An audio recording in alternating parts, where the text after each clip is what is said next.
ওমর ফারুক বলছেন মুতু ক্বাবলা আন তামুতু, মরার আগে একবার মরো। হাসিবু ক্বাবলা আন তুহাসাবু আলাইকুম, তোমার হিসাব নেওয়ার আগে তুমি তোমার একবার হিসাব নাও। আমাদের প্রত্যেকের নিজের একটা হিসাব আছে না নাই? কথা বলেন। নিজে খাতা কলমের মধ্যে একটু লিস্ট করবেন যে আমি জীবনে এই ভালো কাজ করেছি, এই খারাপ কাজ করেছি, আসলে আমার অবস্থানটা কই হওয়া উচিত।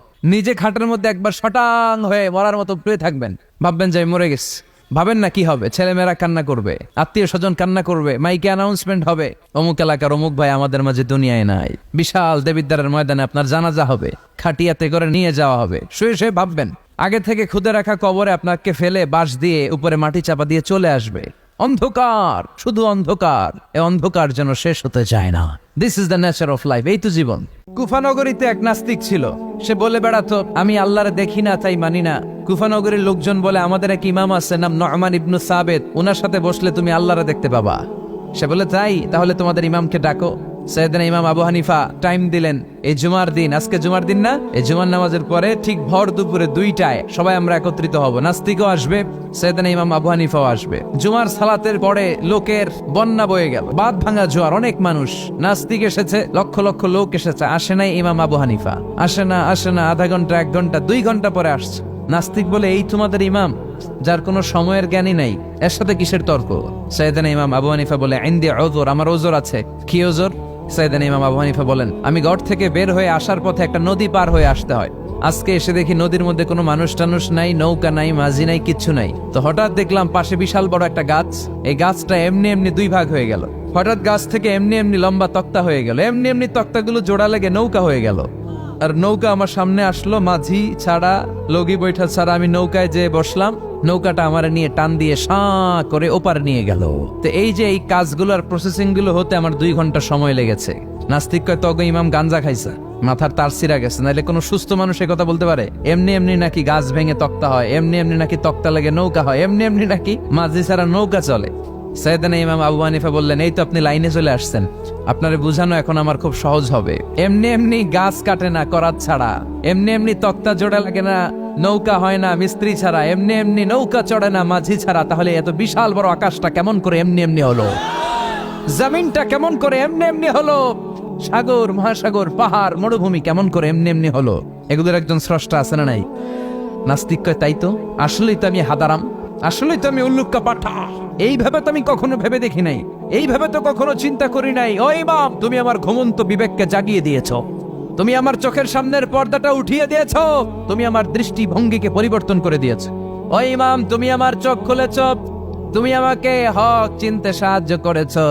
আর দেরি করতে চাই না, আমারে পড়িয়ে দাও লা ইলাহা ইল্লাল্লাহু মুহাম্মাদুর রাসূলুল্লাহ। কালিমা পড়ে মুসলমান হয়ে গেছে।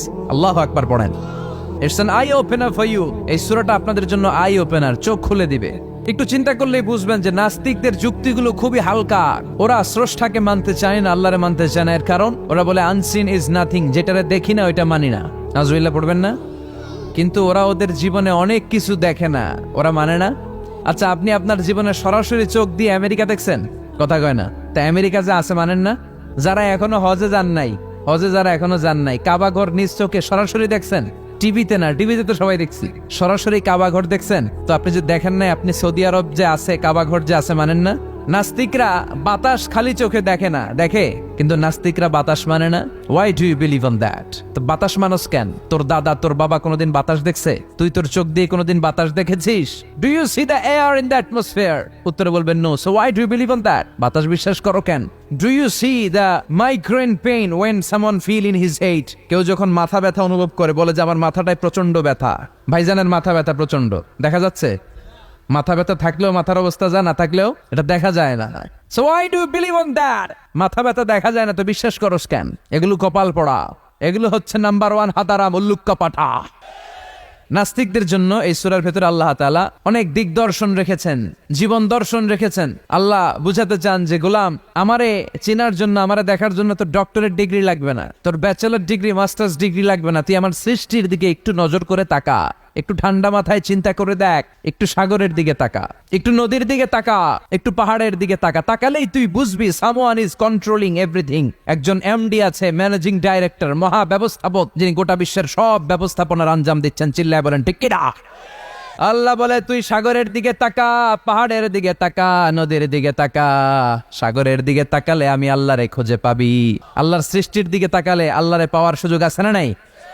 এই তথ্যগুলো, এই উপাত্তগুলো, এই মেসেজ আর ইনফরমেশন গুলো আল্লাহ তাআলা এই সূরার ভেতরে ভরে দিয়েছে। শুনতে রাজি আছেন? আওয়াজ করে বলেন তো সূরার নাম মুলক।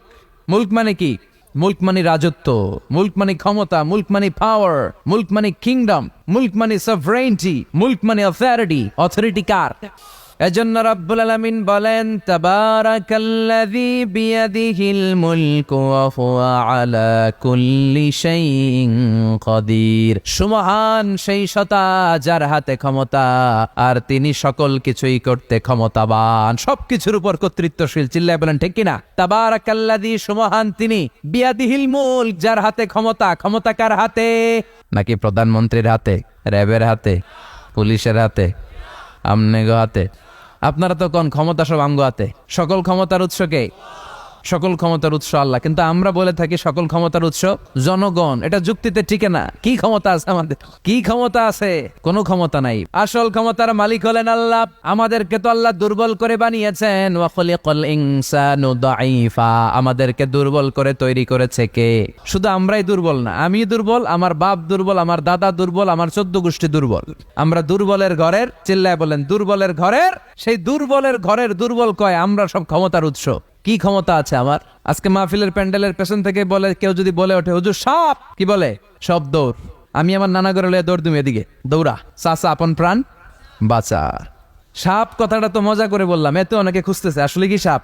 আর আসলেই যদি একটা anaconda, C snake, black mamba, king cobra, Python এসে ফস করে যদি প্যান্ডেলে একটা ঢুকতো, পাওয়া যেত কাউরে? কথা কন। তো এই হচ্ছে আমাদের ক্ষমতা। সাপ বাদ দেন, বাবা ব্যাংক চিনেন না? দেবিদ্দারে তো বাবা ব্যাং নাই। কি করে? খালি লাফায়। 10টা বাবা ব্যাং, 2টা এই স্টেজে আর বাকি 8টা প্যান্ডেলে যদি ছেড়ে দেওয়া হয়, বাবা ব্যাং আর কি লাভ দিবে? এর চেয়ে বড় লাভ দিবেন আপনারা? বাবা ব্যাং এর চেয়ে বড় লাভ দিয়ে আমরা দৌড়াইতে শুরু করব। কত অসহায় আমরা, কত দুর্বল। বল্লা পোকা, মৌমাছি আমাদেরকে কামড় দিয়ে উড়াল দেয়, এটারে ধরে যে মারমু এটাও পারি না। কুত্তা এম করে কামড়াইলে আমরা কুত্তারে কামড়াইতেও পারি না। কি অসহায়। পিঁপড়া কামড় দিলে আমরা কিছু করতে পারি না। কানের ভিতরে যদি কারো পিঁপড়া ঢুকে থাকে বুঝবেন সে মজাটা কি। আহা, বাঁচার কোনো সুযোগ নাই, কোনো ক্ষমতাই নাই। এরপরও আমরা বলি সব ক্ষমতার মালিক আমি। দেখবেন যাদের ডায়রিয়া হয় আর 5-7 বার টয়লেটে গেছে, এর চেহারার দিকে তাকানো যায় না। বৈশা গেছে, বৈশা যান। তো এই হইলো আমাদের অবস্থা। 5-6 বার টয়লেটে গেলে আর ওর দইরা দাঁড় করানো যায় না। আই মরে যাইম, আরে সবাই মাফ করে দেন, আই আর হাইতেন না, আমি পারবো না, আমার মাফ করে দেন। পারবি না কেন? তুই না ক্ষমতার উৎস। কথা কন। আসলে আমাদের কোনো ক্ষমতা নাই, আমরা দুর্বল। আসল ক্ষমতার মালিক একজন, চিল্লায় বলতে হবে তিনি কে? আমরা যে কত দুর্বল। ন্যাচারাল ক্যালামিটি অর ডিজাস্টার যখন হয়, প্রাকৃতিক দুর্যোগ, তখন নিজের অবস্থা খেয়াল করবেন। বন্যার সময় মানুষের কি অবস্থা হয়, ঠিক কিনা? ভূমিকম্পের সময় কি অবস্থাটা হয় আমাদের? রাত 3টার দিকে যদি ভূমিকম্প হয়, দৌড়, লুঙ্গি পইরা দৌড়, লুঙ্গি ছাড়াও দৌড়, আগে যান বাঁচাও। পাগল হয়ে যায়। বাচ্চাটারে কোলে নিয়ে দৌড়াবো, না স্ত্রীকে ঘুম থেকে জাগাবো, না ভাড়াটিয়াদেরকে উঠাবো, না নিজেই ছাদের উপর থেকে লাফ দেবো? ত্রাস, ভয়, ভূমিকম্প, সবাই দৌড়। দেখবেন ভূমিকম্প হইলে বাড়িওয়ালাও দৌড়, ভাড়াটিয়াও দৌড়। নাকি ভাড়াটিয়ারা দৌড়ায়, বাড়িওয়ালারা দৌড়ায় না? কথা কন। ডোনাল্ড ট্রাম্প যে বিল্ডিং এ থাকে, ওইটাতে ভূমিকম্প হইলে ডোনাল্ড ট্রাম্প তো দৌড়াবে না? না, ডোনাল্ড ট্রাম্পও দৌড়াবে। আমি কিছু টেলিভিশনের লাইভ প্রোগ্রাম দেখেছি, ওখানে উপস্থাপক আর অতিথিরা ক্যামেরা ট্যামেরা মেকআপ টেকআপ নিয়ে বসছে। একটু পরে শুরু হয়েছে ভূমিকম্প, মাইক থুইয়া দিয়া উপস্থাপক দৌড়। যেহেতু মেকআপ টেকআপ একেবারে ক্যামেরা ট্যামেরা সব সেটিং, অতিথিরা ওঠে না। একটু পরে আবার নাড়াচাড়া, এবার অতিথিও দৌড়। বাঁচার জন্য সব দৌড়। এই হচ্ছে আমাদের ক্ষমতার দৌড়াত্ম। এরপরও আমরা বলি আমরা নাকি ক্ষমতার উৎস। তুফান হলে, এইখানে একটা তুফান হলে 70 কিলোমিটার বেগের জাস্ট বাতাসটাকে যদি আল্লাহ এর তীব্রতা যদি বাড়িয়ে দেয়, সব দৌড় আমরা। কথা কন। আল বাহরু জুনদুম মিন জুনুদিল্লাহ, আর রিহু জুনদুম মিন জুনুদিল্লাহ। বাতাস আল্লাহর সৈনিক, আগুন আল্লাহর সৈনিক, তুফান আল্লাহর সৈনিক। চিল্লা এখন ঠিক কিনা? 2004 সালের সুনামির কথা ভুলে গেছেন? ইন্দোনেশিয়া একটা প্রদেশ আছে, বান্দা আছে, এক ধাক্কায় 3 লক্ষ সাগরের ভেতরে। জাপানের কান্টো শহরে 1 লক্ষ নয়, একটা ধাক্কায়, কয়েক সেকেন্ডের ব্যবধান। একটু আগে নাচানাচি করতেছিল, দুম্মা চলে দুম, একটু পরে সব হয়ে গেছে দুম দুম। একেবারে সাইজ করে ফেলছে কে? আহা, কোনো ক্ষমতা নাই। ক্ষমতার মালিক কে? এজন্য রাব্বুল আলামিন বলেন তাবারাকাল্লাযী বিয়াদিহিল মুলকু ওয়া হুয়া আলা কুল্লি শাইইন কাদির। সুমহান সেই সত্তা যার হাতে ক্ষমতা, ক্ষমতা কার হাতে? কক্সবাজারে দেখবেন একটা দ্বীপ আছে, একমাত্র দ্বীপ যেটাতে পাহাড় আছে, নাম মহেশখালী। ওইখানে বৌদ্ধদের স্বর্ণ মন্দির আছে। ওখানে তুফান টুফান শুরু হইলে বৌদ্ধরাও জিকির করা শুরু করে দেয় আল্লাহর। সুবহানাল্লাহ কইবেন না? তুফানে পড়লে দেখবেন হিন্দু, বৌদ্ধ, আস্তিক, নাস্তিক সবাই জিকির করে একজনের, চিল্লায় বলেন তিনি কে? আমরা মাঝে মাঝে আমাদের প্রোগ্রাম স্কেডিউল এত টাইট থাকে, মাঝে মাঝে আমরা প্লেনে, হেলিকপ্টারে এক জেলা থেকে আরেক জেলায় যাই বাধ্য হয়ে। সিলেটে প্রোগ্রাম, কক্সবাজারে প্রোগ্রাম, ওই অমুক জায়গায় প্রোগ্রাম, তো ফ্লাইট ধরা লাগে। তো আমরা আভ্যন্তরীণ ফ্লাইটে চড়ে চড়ে আমরা যাই। তো আমরা যখন যাই ওখানে কিছু এয়ার হোস্টেস থাকে বিমানের ভেতরে, এদেরকে বলে বিমানবালা। খুব সুন্দরী স্মার্ট নারীদেরকে তারা রিক্রুট করে, নিয়োগ দেয়। এদের যদি 3-4টা সন্তান হয়ে যায় এদেরকে আবার চাকরিতে রাখে না। সৌন্দর্যটাই যাদের পুঁজি। তারা লিপস্টিক মেখে, পারফিউম মেখে, মেকআপ করে, ভেরি বিউটিফুল লেডি। ওরা আসে, এসে আমাদেরকে খাবার টাবার দেয়, ইনস্ট্রাকশন দেয়। তো বিমানটা, আভ্যন্তরীণ বিমানগুলো বাংলাদেশের ভেতরে যেগুলো চলে এগুলো 14 থেকে 15,000 ফিট উপরে ওঠে। তো বিমানটা প্রথমে রানওয়েতে ট্যাক্সি করে, মানে বিমান যখন মাটিতে চলে এটাকে বলে ট্যাক্সি। কি বলে? ট্যাক্সি ছেড়ে যখন উপরে ওঠে এটারে বলে টেক অফ। কি বলে? তো এটা যখন বিমানটা যখন টেক অফ করবে তখন দেখলাম এই এয়ার হোস্টেস গুলো, যেগুলোর পর্দা নাই, হেজাব নাই, শালীনতা নাই, মাইক্রোফোন হাতে নিয়ে ঘোষণা দিচ্ছে, ভদ্র মহিলা এবং ভদ্র মহোদয়গণ, আপনারা আপনাদের সিট বেল্ট গুলো বেঁধে নিন। এখনই আমাদের উড়োজাহাজটি শাহজালাল আন্তর্জাতিক বিমানবন্দর থেকে শাহ আমানত বিমানবন্দরের উদ্দেশ্যে 15,000 ফিট দিয়ে উড়ে যাবে। এরপরে পড়তে শুরু করে আল্লাহু আকবার, আল্লাহু আকবার, আল্লাহু আকবার। তো আমি উল্টা ঘুরে তাকাইলাম, কি রে এই মাইয়া আল্লাহু আকবার কয় কেমনে? গুইরা দেখি হাতের মধ্যে এরকম কাগজ, এই কাগজ থেকে দেখে দেখে পড়তেছে, উচ্চারণ কিন্তু আমগো মতো না, পড়তেছে আল্লাহু আকবার, আল্লাহু আকবার, আল্লাহু আকবার, সুবহানাল্লাযী সাখখারা লানা হাযা। পুরো দোয়াটাই পড়ছে, ওমা কুন্না লাহু মুকরিনিন ওয়া ইন্না ইলা রাব্বিনা লামুনকালিবুন। তো আমি হিসাব মিলালাম, ঘটনা কি? লিপস্টিক, মেকআপ, সুটেড, বুটেড, পারফিউম মাখা, হিপ হপ স্টাইলের মেয়ে, এরা আল্লাহু আকবার পড়ে কেন? তো তখনই খেয়াল করে দেখলাম যে বিমানটা এখন ছাড়ছে, জমিন ছেড়ে দিয়ে 15,000 ফিট উপরে যাচ্ছে। ওরা খুব ভালো করেই টের পায় এই 15,000 ফিট উপরে যখন বিমান থাকবে ওরে বাঁচানোর কেউ নাই, ওকে রক্ষা করার কেউ নাই। তখন ওর কোনো পাওয়ার নাই, কোনো ক্ষমতা নাই, চিল্লায় বলেন ঠিক কিনা? তখন কোনো সিকিউরিটি নাই। আহা, কি দুর্বল মানুষ। বিমান বাঁকা হয়ে গেলে সবাই চিল্লায় বাঁচাও। যদি জিজ্ঞেস করেন কে বাঁচাবে, বলবে হুজুর আপনি বাঁচান। আছে না নাই? দুর্বল। আসল ক্ষমতার মালিক হলো একজন, চিৎকার করে বলতে হবে তিনি কে? এজন্য রাব্বুল আলামিন বলেন তাবারাকাল্লাযী বিয়াদিহিল মুলকু ওয়া হুয়া আলা কুল্লি শাইইন কাদির। সুমহান সেই সত্তা যার হাতে ক্ষমতা, ক্ষমতা কার হাতে? আমাদেরকে আল্লাহ ক্ষমতা দিয়েছেন ঠিক, এটা সাময়িক, লিমিটেড, তবে আনলিমিটেড ক্ষমতার মালিক কে? এই যে আমাদের মাননীয় প্রধানমন্ত্রী শেখ হাসিনা নতুন টার্মের জন্য আসছে না? কয় বছর? 5 বছর। কোন দেশে আসে 10 বছর, কোন দেশে 15 বছর। তো এই যে আল্লাহ ক্ষমতার চেয়ারে বসে, আল্লাহ আসছে কয় বছরের মেয়াদে? কথা বলেন। 50 বছর, 100? হ্যাঁ, কয়দিন থাকবে উনি? আজীবন। রাব্বুল আলামিন বলেন হুয়াল আউয়ালু ওয়াল আখিরু ওয়াল যাহিরু ওয়াল বাতিন ওয়া হুয়া বিকুল্লি শাইইন আলিম। আল্লাহ বলে আমি প্রথম, আমার আগে কেউ নাই, ঠিক কি না? ওয়াল আউয়ালু ওয়াল আখির, আমি শেষ, আমার পরে কেউ নাই। আমি প্রকাশ্য, আমি গোপন, সূচনাহীন, অতীতকাল থেকে আমি আল্লাহ ক্ষমতার চেয়ারে বসা, সীমাহীন, ভবিষ্যৎহীন, শেষহীন, ভবিষ্যৎ পর্যন্ত ক্ষমতার চেয়ারে বসে থাকবে কে? আল্লাহ বললেন আমি প্রথম, আমি শেষ। প্রথমে কে? শেষে কে? তিনিই প্রথম, তিনিই শেষ, তিনি চিরকাল ক্ষমতার চেয়ারে বসে থাকবেন। চিল্লায় বলেন ঠিক কিনা? আবার পৃথিবীতে অনেক দেশে দেখবেন ডেমোক্রেটিক সিস্টেমে ক্ষমতায় আসে, মানে ভোটে জিতে, যেমন আমাদের দেশ। তা আল্লাহ তো ভোটে জিতে আসছে না? আল্লাহ ভোটে জিতে আসছে। অনেক দেশে মোনার্কি সিস্টেম, মানে রাজতন্ত্র, রাজার পোলা রাজা, আল্লাহর বাপ ছিল রাজা, এই জন্য আল্লাহও রাজা। এরকম আল্লাহ চিরকাল, আজীবনের মেয়াদ নিয়ে তিনি ক্ষমতার চেয়ারে বসা। চিৎকার করে বলেন ঠিক কিনা? আবার পৃথিবীর অনেক দেশে দেখা যায় আন্দোলন করে সরকারকে ক্ষমতার চেয়ার থেকে নামানো যায় কি যায় না? পৃথিবীতে এরকম হয়েছে না অনেক জায়গায়? আন্দোলনের ঠেলায় সরকার কয় আমি নাই। আবার মাঝে মাঝে মিলিটারি কু হয়, সেনা বিদ্রোহ, জানেন না আপনারা? তা আমরা পৃথিবীর 700 কোটি মানুষ সবাই মিলে যদি আল্লাহর বিরুদ্ধে আন্দোলনে নেমে যায়, তাইলেই তো আল্লাহর ক্ষমতা শেষ। যাবে না? 700 কোটি মানুষ মিলে পারা যাবে না। আচ্ছা, জিন জাতি যদি বলে ও মানুষেরা তোদের সাথে আমরাও আছি, মানুষ জিন ভাই ভাই, আল্লাহর আর রক্ষা নাই, আল্লাহর গদি শেষ। আচ্ছা, ফেরেশতারাও যদি বলে ও মানুষ ও জিনেরা তোগুলোকে আমরাও আছি, 3 দলীয় মহাজোট। আল্লাহর চেয়ার উল্টে যাবে নাকি? কথা বলেন। আল্লাহ বলেন ওয়ালাম ইয়াকুল্লাহু শারীকুন ফিল মুলক, আমার ক্ষমতায় কোনো পার্টনার নাই। কুলিল্লাহুম্মা মালিকাল মুলক, আমি ক্ষমতার মালিক, এই ক্ষমতা কেউ ছিনায় নিতে পারবে না। গোটা বিশ্বের সবাই মিলে যদি আমার বিরুদ্ধে আন্দোলন করিস, আমার ক্ষমতার 1 ইঞ্চিও কমবে না। চিল্লায় বলেন ঠিক কিনা? সে আল্লাহ বললেন তাবারাকাল্লাযী বিয়াদিহিল মুলকু ওয়া হুয়া আলা কুল্লি শাইইন কাদির, সুমহান সেই সত্তা যার হাতে ক্ষমতা, ক্ষমতা কার হাতে?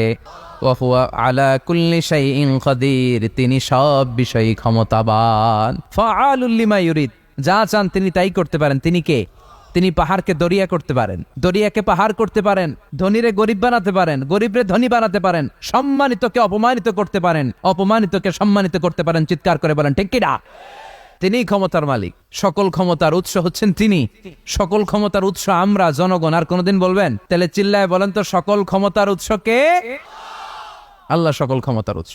এর কিছু দূর পরে আল্লাহ বলেন ওয়ালাকাদ যায়্যানাস সামাআদ দুনিয়া বিমাসাবিহা ওয়া জাআলনাহা রুজুমান লিশ-শায়াতিন, আমি প্রথম আকাশের মহাশূন্যটাকে আলো দিয়ে, তারা দিয়ে সুশোভিত করেছি। আবার এই তারা দিয়ে আমি জিনদেরকে আঘাত আর প্রহারের ব্যবস্থাও করেছি। সুবহানাল্লাহ পড়েন।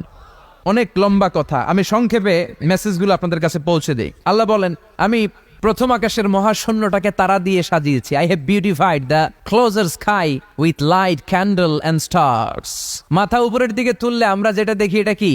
আসলে এটা আকাশ না, এটা মহাশূন্য। এটা কি? আকাশ অনেক উপরে। আমরা খালি চোখে যা দেখি এটা প্রথম আকাশের মহাশূন্য।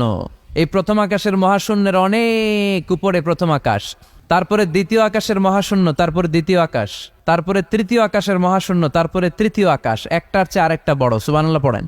কত বড়? আপনার এই হাতের আংটিটা, সাহারা মরুভূমির নাম শুনছেন? পৃথিবীর সবচেয়ে ছোট মরুভূমি, তাই না? তাইলে বড়। এই বিশাল সাহারা মরুভূমিতে যদি আপনার এই হাতের আংটিটা আপনি ছুঁড়ে ফেলে দেন, এই সাহারা মরুভূমির তুলনায় আপনার আংটি যত ছোট, আল্লাহর দ্বিতীয় আকাশের তুলনায় আল্লাহর প্রথম আকাশটা ঠিক তত ছোট। একটার চেয়ে একটা বড়, একটার চেয়ে একটা বড়। আর আমরা মনে করি কত বিশাল জায়গা নিয়ে আমরা বসে আছি। এই যে দেবিদ্বার প্রপারের আজকের এই প্যান্ডেলের এই পরিবেশটা অনেক বড় মনে হচ্ছে না তাকালে? পুরো দেবিদ্বারের তুলনায় এই প্যান্ডেলটা কত ছোট কল্পনা করা যায়? দেবিদ্বার হচ্ছে কুমিল্লার 16টা থানার একটা থানা। কুমিল্লা হচ্ছে বাংলাদেশের 64 জেলার একটা। এরকম 64টা জেলা মিলে আমাদের সুজলা সুফলা শস্য শ্যামলা ডিজিটাল বাংলাদেশ। এই বাংলাদেশ হচ্ছে পৃথিবীর সবচাইতে বড় দেশ।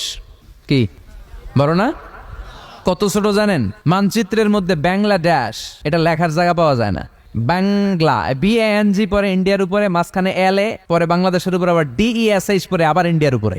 বাংলাদেশ কথাটা লেখার জায়গাও বাংলাদেশের উপরে নাই। কত ছোট। পাশের ইন্ডিয়ায় 25 গুণ বড়। Canada, United states of America প্রায় 100 গুণ বড়। রাশিয়া নামে একটা দেশ আছে প্রায় কয়েকশো গুণ বড়। এরকম 200টা দেশ মিলে আমাদের এই পৃথিবী। এই 200টা দেশ মিলে পৃথিবীর মাত্র 30 ভাগ, বাকি 70 ভাগ হচ্ছে শুধু পানি। সুবহানাল্লাহ কবেন না?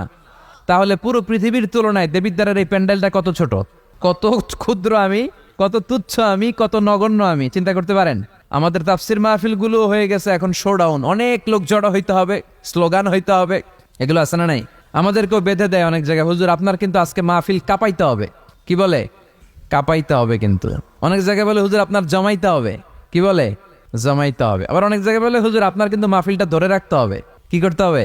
তো কোথাও আমাদের কাঁপাইতে হয়, কোথাও আমাদের জমাইতে হয়, আবার কোথাও মাহফিল ধরে রাখতে হয়। কথা বুঝতে পেরেছেন? তো মাহফিল কাঁপানো, জমানো, ধরে রাখা, এই টেন্ডেন্সি থেকে আসেন বেরোয় আসি। We have to make a change. আপনাকে চেঞ্জ আনতে হবে, পরিবর্তন। বিশ্বনবী পৃথিবীতে এসেছেন পরিবর্তনের জন্য। তিনি কোনো জায়গায় খারাপ কিছু দেখলেই পরিবর্তন করে দিতেন। এক সাহাবাকে জিজ্ঞেস করলেন কি নাম? মাসমুক। সে বলে ইসমি হাজান, আমার নাম হলো হাজান। হাজান মানে দুশ্চিন্তা। হাজান মানে? বিশ্বনবী বললেন হাজান কারো নাম হতে পারে? দুশ্চিন্তা এটা একটা নাম হইলো? বিশ্বনবী বললেন তোমার নাম আজকে থেকে হাজান নয়, আজকে থেকে তোমার নাম সাহাল। কি নাম? সাহাল মানে সহজ। সাহাল মানে? সে বলে না ইয়া রাসূলুল্লাহ, আমার বাপ চাচা নাম রাখছে হাজান, এটা আমি ছাড়বো না। বিশ্বনবী বললেন না, আসলে যাও। তো সে বাড়িতে চলে গেল। যাওয়ার পর থেকে ওই যে দুশ্চিন্তা তার আর পিছু ছাড়ে না। তার ব্যবসায় লস, তার চাকরিতে লস, ওর পেটে ব্যথা, ওর মাথায় ব্যথা, ওর জ্বর, ওর মেয়ে কান্দে, ওর বউ দৌড়ায়, ওর পোলায় কয় আমি মরুম। কষ্ট আর জ্বালা ছাড়েই না। সবাই বলে ওই যে বিশ্বনবী তোমার একটা সুন্দর নাম দিয়েছিল, আনো নাই, এর বদদোয়া লাগছে, যাও নবীর কাছে মাফ চেয়ে নামটা চেঞ্জ করে আনো। হাজান ফিরে গেল বিশ্বনবীর কাছে, যে বলে ইয়া রাসূলুল্লাহ আমার হাজান নামের দরকার নাই, গোষ্ঠী কিলাই হাজান। আপনি কি নাম কইছিলেন ওটা কোন আবার? বিশ্বনবী বলে, আমি বলছিলাম আন্তা সাহাল। সাহাল মানে সহজ, সাহাল মানে বিশ্বনবীর কাছ থেকে নাম চেঞ্জ করে সাহাল নিয়ে আসলো। সাহাল বলে, যেদিন থেকে আমি নাম চেঞ্জ করেছি ওই দিন থেকে আমার জীবনের সব কাজগুলো সহজ করে দিয়েছে কে? কি নবী ছিলেন? খালি চেঞ্জ করে দিতেন, চেঞ্জ করে দিতেন। এক নারীকে জিজ্ঞেস করলেন, মাসমুখী, হোয়াটস ইউর নেম? সে বলে, আমার নাম আসিয়া। আসিয়া মানে অবাধ্য। বিশ্বনবী বলেন, এটা একটা নাম হইলো? তোমার নাম আজকে থেকে জামিলা। জামিলা মানে সুন্দরী, বিউটিফুল লেডি। জামিলা মানে সুন্দরী। সে নাম চেঞ্জ করে জামিলা নিয়ে নিল। সবাই বলল, যেদিন থেকে বিশ্বনবী তার নাম জামিলা করেছে ওই দিন থেকে মরার আগের দিন পর্যন্ত এই মহিলার সৌন্দর্যে কোনোদিন ভাটা পড়ে নাই। আবার বিশ্বনবী মক্কা থেকে মদিনায় হিজরত করতে গেলেন। বিশ্বনবী বললেন, মাসমুহাদিল আরদ, এই জমিনের নাম কি? সবাই বলল, এই জমিনের নাম ইয়াসরিব। কি নাম? মদিনার আগের নাম ইয়াসরিব। ইয়াসরিব মানে to take revenge from someone, কারো থেকে প্রতিশোধ নেয়া। বিশ্বনবী বললেন, আমি যেই শহরে থাকবো ওই শহরের নাম হবে প্রতিশোধ। How come? It's quite impossible, অসম্ভব। আমি রহমতের নবী, ওমা আরসালনাকা ইল্লা I have sent you as a mercy for the entire universe. ও নবী, আমি আপনাকে গোটা বিশ্বের জন্য রহমত করে পাঠিয়েছি। রহমতের নবী যেই শহরে থাকবে ওই শহরের নাম প্রতিশোধের শহর না। আজকে থেকে এই শহরের নাম তবা কিংবা তৈবা, পবিত্র শহর। পরবর্তীতে এই শহরের নাম করা হলো মদিনাতুর রাসূল, মদিনাতুন নবী। সুবহানাল্লাহ পড়েন। আবার বিশ্বনবী আরেক এলাকায় সফরে গেলেন। বললেন, মাসমু হাযিহিল আরদ, এই এলাকার নাম কি? সবাই বলে গাদিরা। কি বলে? গাদিরা। গাদিরা মানে আরদুন লা শাজারা ফিহি ওয়ালা নাবাত, এমন শহর যে শহরে কোনো গাছ পালা, লতা পাতা, ঘাস জন্মায় না। বিশ্বনবী বললেন, এটা একটা নাম রাখছো তোমরা, গাদিরা। এই গদিরা নামের কারণেই তো এলাকায় কোনো গাছপালা হয় না, ওই এলাকায় কোনো গাছ হতো না। বিশ্বনবী বললেন, মিনাল ইয়াউম, আজকে থেকে এই এলাকার নাম গাদিরা নয়, আজকে থেকে এই এলাকার নাম আমি চেঞ্জ করে দিলাম খাদেরা। খাদেরা মানে সবুজ। খাদেরা মানে কি? বিশ্বনবী নাম চেঞ্জ করে দেওয়ার সাথে সাথে ওই এলাকায় ঘাস লতা পাতায় সবুজ শ্যামল হয়ে গেল। এজন্য পরিবর্তন লাগবে। We have to make a change. পরিবর্তন লাগবে। এই লোক দেখানো মানসিকতা থেকে আমাদের বেরিয়ে আসতে হবে। মাহফিল কাঁপানো, মাহফিল জমানো, মাহফিল ধরে রাখা, এগুলো আর কোনোদিন বলবেন? সব হবে আমাদের একজনের খুশির জন্য। তিনি কে? হাল্লাকা সিররুন ইনদাল্লাহ বাইনাকা আনতা ওয়া বাইনাল্লাহ। তোমার আর তোমার আল্লাহর মধ্যে এমন কোন গোপন বিষয় আছে নাকি যেটা আল্লাহ ছাড়া কেউ জানে না? তোমার জীবনে এমন কোন গোপন দান আছে নাকি যেটা আল্লাহ ছাড়া কেউ দেখেনি? আমরা এখন দেখায় দেখায় দান করতে চাই, আছে না নাই? অমুক সমাজপতি, শিল্পপতি 2 লক্ষ টাকা, বলেন মারহাবা, আছে না নাই? লোক দেখানো দান। এটা মিজানের পাল্লায় উঠালে কোনো ওজন হবে না। আপনি গোপনে 1 টাকা দিয়েছেন, এটারে উহুদ পাহাড়ের সমান ওজন করে আমলনামায় তুলে দিবে কে? এজন্য সবসময় খেয়াল রাখবেন যে একজনকে আমরা দেখাতে চাই, আমরা দেখাবো একজনকে। তিনি কে? মানুষকে দেখানোর জন্য কিছু করা যাবে? আল্লাহুম্মা রযুকনা ইখলাস, আল্লাহ তুমি আমাদের ইখলাস বাড়ায় দাও। আর জোরে পড়েন আমিন। আমরা আজকে সূরাতুল মুলক থেকে কথা শুনবো। মুলক সূরার নাম কি? এই সূরার অনেক ফজিলত আছে। এই সূরা রাত্রিবেলা যারা তেলাওয়াত করবে তাদের কবরের আযাব হবে না। কবরের কথা শুনলে ভয় লাগে না?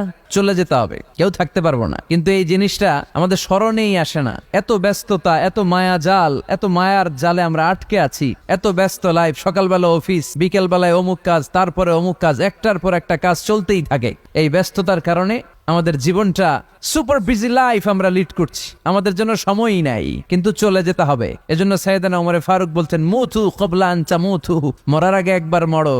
হাসিবু ক্বাবলা আন তুহাসাবু আলাইকুম, তোমার হিসাব নেওয়ার আগে তুমি তোমার একবার হিসাব নাও।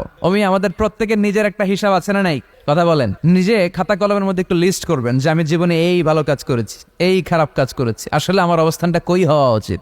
নিজে খাটের মধ্যে একবার শটাং হয়ে মরার মতো শুয়ে থাকবেন, ভাববেন যে আমি মরে গেছি। ভাবেন না কি হবে? ছেলেমেয়েরা কান্না করবে, আত্মীয় স্বজন কান্না করবে, মাইকে অ্যানাউন্সমেন্ট হবে, অমুক এলাকার অমুক ভাই আমাদের মাঝে দুনিয়ায় নাই। বিশাল দেবিদ্বারের ময়দানে আপনার জানাজা হবে, খাটিয়াতে করে নিয়ে যাওয়া হবে। শুয়ে শুয়ে ভাববেন, আগে থেকে খুদে রাখা কবরে আপনাকে ফেলে বাঁশ দিয়ে উপরে মাটি চাপা দিয়ে চলে আসবে। অন্ধকার, শুধু অন্ধকার। এই অন্ধকার যেন শেষ হতে চায় না। This is the nature of life. এই তো জীবন। কথা বলেন ঠিক কিনা? এগুলো ভাবার দরকার আছে না নাই? বিষ্ণু বললেন এই সূরাটা এমন সূরা, মানিআতুন মিন আযাবিল কবর। এই সূরা মুলক যারা তেলাওয়াত করবে তাদের কবরে কোনো আযাব হবে। আজকে থেকে সূরাতুল মুলকের তেলাওয়াত করা যাবে? পারা যাবে। আসেন না নিজেদেরকে একটু পরিবর্তন করি, আসেন না নিজেদের আমলের ঝুলিতে আরো কিছু বাড়াই, নিজেদের আমলগুলোকে সুন্দর করি, নিজেদেরকে আর একটু পরিচ্ছন্ন করি। প্রতিদিন রাতে সূরাতুল মুলক তেলাওয়াত করবেন ইনশাআল্লাহ। কইতে পারলেন না? 2 নম্বর ফজিলত, শাফাআত লি সাহিবিহা। এই সূরা যারা তেলাওয়াত করবে, এই সূরা তেলাওয়াতকারীর জন্য আল্লাহর কাছে সুপারিশ করবে। 3 নম্বর ফজিলত, খাসামাত আন সাহিবিহা। এই সূরাটা কিয়ামতের দিন এই সূরার তেলাওয়াতকারীর পক্ষে আল্লাহর সাথে তর্ক করবে, ডিবেট করবে কতক্ষণ, হাত্তা আদখালাহুল্লাহুল জান্নাহ, যতক্ষণ না আল্লাহ তাআলা এই লোকটাকে জান্নাতি বলে ঘোষণা না দেয়। আল্লাহ যতক্ষণ অ্যানাউন্স করবে he is from paradise, he will enter the paradise, আমার এই বান্দা জান্নাতে ঢুকবে, এই সার্টিফিকেট দেওয়ার আগ পর্যন্ত এই সূরা সামনে দাঁড়ায় আল্লাহর সাথে তর্ক করতেই থাকবে। আবার বিশ্বনবী বলেন, মান কারা বিহা ফি লাইলাতিন ফাকাদ আকসারা ওয়া আতাবা, রাত্রিবেলায় যেই ব্যক্তি এই সূরাটা তেলাওয়াত করবে তার রাত্রিটারে বরকতময় করে দিবে কে? এজন্য বিশ্বনবী বলতেন, আমি চাই আমার প্রতিটা উম্মতের হৃদয়ে এই সূরাটা গাথা থাক। আমার নবী চাইতেন আমাদের অন্তরে যেন এই সূরাটা মুখস্থ থাকে। আমরা চাই না? 30টা মাত্র আয়াত। কয় আয়াত? সবাই বলেন কয় আয়াত? প্রতিদিন এক আয়াত মুখস্থ করলে আমাদের পুরো সূরাটা মুখস্থ করতে লাগবে কয়দিন? 30 দিন। এক মাসের চেষ্টায় সূরাটা মুখস্থ করা যাবে না? দেবিদ্বারের ভাইয়েরা, করা যাবে? আওয়াজ করে পড়েন ইনশাআল্লাহ। এই সূরার মাহাত্ম্য হচ্ছে, এই সূরা আপনার দৃষ্টিভঙ্গিকে চেঞ্জ করবে, আপনার চিন্তার জগতে আন্দোলন তৈরি করবে, আপনার চোখকে খুলে দিবে, আপনার ঘুমন্ত বিবেককে জাগিয়ে দিবে। বিশেষ করে যারা স্রষ্টা নিয়ে সন্দেহে থাকে তাদের জন্য এটার ভিতরে ডোজ আছে, মেডিসিন আছে। ইয়াং ছেলে পেলে অনেকে আমাদের প্রশ্ন করে, হুজুর আল্লাহরে নিয়ে অনেক প্রশ্ন জাগে, স্রষ্টার অস্তিত্ব নিয়ে, আখেরাত নিয়ে, কবরের জীবন নিয়ে আমাদের প্রশ্নের অভাব নাই, কারণ নাস্তিক্যবাদের ছড়াছড়ি আশেপাশে আছে না নাই? ইয়াং যারা আছে তোমাদেরকে একটা বই পড়ার সাজেস্ট আজকে আমি করে যাই। বইটার নাম অনেকে জানে, প্যারাডক্সিক্যাল সাজিদ। কি নাম? লেখক হচ্ছে আরিফ আজাদ। লেখক কে? আরিফ আজাদ। বইটার নাম প্যারাডক্সিক্যাল সাজিদ। গত 21শে বই মেলায় এটা দ্য বেস্ট সেলার হয়েছিল, এজন্য নাস্তিকদের মাথা গরম। কথা বলেন। এই বছর সে আরেকটা বের করছে, প্যারাডক্সিক্যাল সাজিদ 2। এটা গতকাল থেকে বই মেলায় পাওয়া যাচ্ছে, 21শে বই মেলায়। এই প্যারাডক্সিক্যাল সাজিদ 1, প্যারাডক্সিক্যাল সাজিদ 2 প্রতিটা যুবকের সাথে সাথে রাখার দরকার, ঠিক কিনা?